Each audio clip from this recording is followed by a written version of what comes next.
Misalkan ini jalan ke surga, ini jalan ke neraka.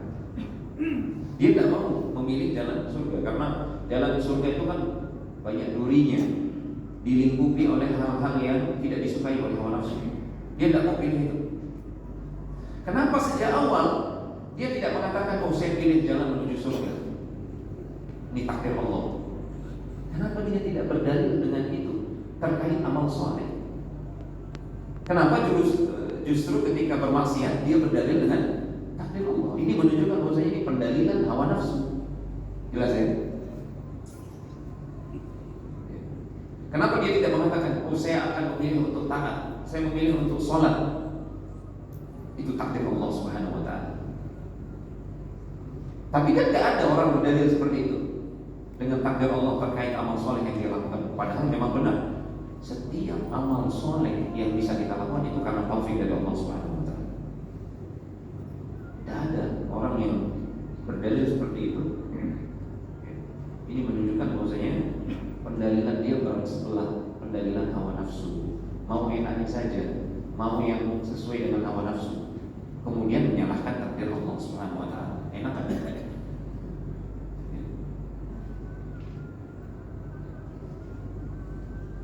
Jadi sama sekali bukan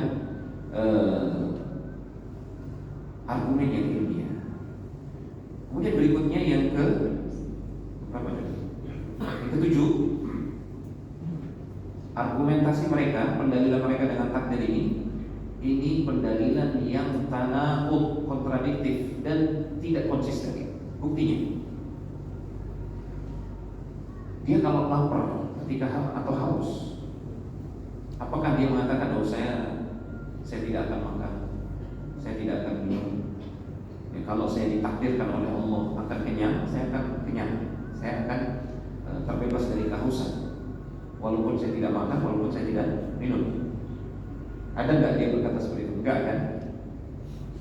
Berarti dia tidak konsisten dengan pendalilan dengan takdir. Ini juga salah satu bukti bahwasanya pendalilan tersebut pendalilan hawa nafsu. Coba suruh dia ketika dia lapar, jangan makan, kemudian mengatakan kalau saya ditakdirkan untuk kenyang, saya pasti akan kenyang walaupun saya nggak makan. Enggak kan? Ketika dia lapar dia langsung cari makanan. Nah, kenapa untuk urusan akhirat, urusan surga dan neraka, dia tidak bersegera beramal, tidak berusaha untuk taat kepada Allah Subhanahu wa ta'ala? Giliran urusan duniawi, dia nggak berdalil dengan takdir. Tapi urusan akhirat dia berdalil dengan takdir. Ini pendalilan hawa nafsu. Orang yang seperti ini, kalau kita tempelin, kita pukul, atau kita zalimi, atau dibunuh anaknya, dia tidak akan terima. Kalau orang yang membunuh anaknya mengatakan, ini sudah takdir, jangan salahkan saya, salahkan takdir. Diterima nggak alasan seperti itu? Nggak diterima, pasti dilaporin, ya kan? Dilaporin ke polisi, bahkan dibalas juga dilaporin. Kenapa itu boleh bagi dia, kemudian nggak boleh bagi orang lain? Ini juga bukti bahwasanya pendalilan seperti itu pendalilan hawa nafsu, kontradiktif dan tidak masuk akal, bertentangan dengan naluri manusia. Kalau seperti itu, nah ini yang ke-8. Kalau seperti itu, maka akan kacau balau dunia ini. Kacau balau. Ada orang yang bunuh orang, ketika ditangkap dia akan bilang, jangan, bukan salah saya, salah takdir. Ada orang yang mencuri, dia akan bilang ke hakim, bukan salah saya, salah takdir. Ini takdir Allah Subhanahu wa ta'ala. Kalau seperti itu akan kacau balau kehidupan dunia. Makanya fitrah manusia tidak bisa menerima pendalilan seperti itu.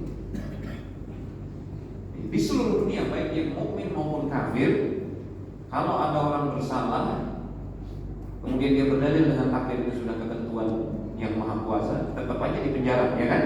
Tetap aja dia dihukum. Menunjukkan bahwasanya fitrah manusia tidak bisa menerima hal tersebut.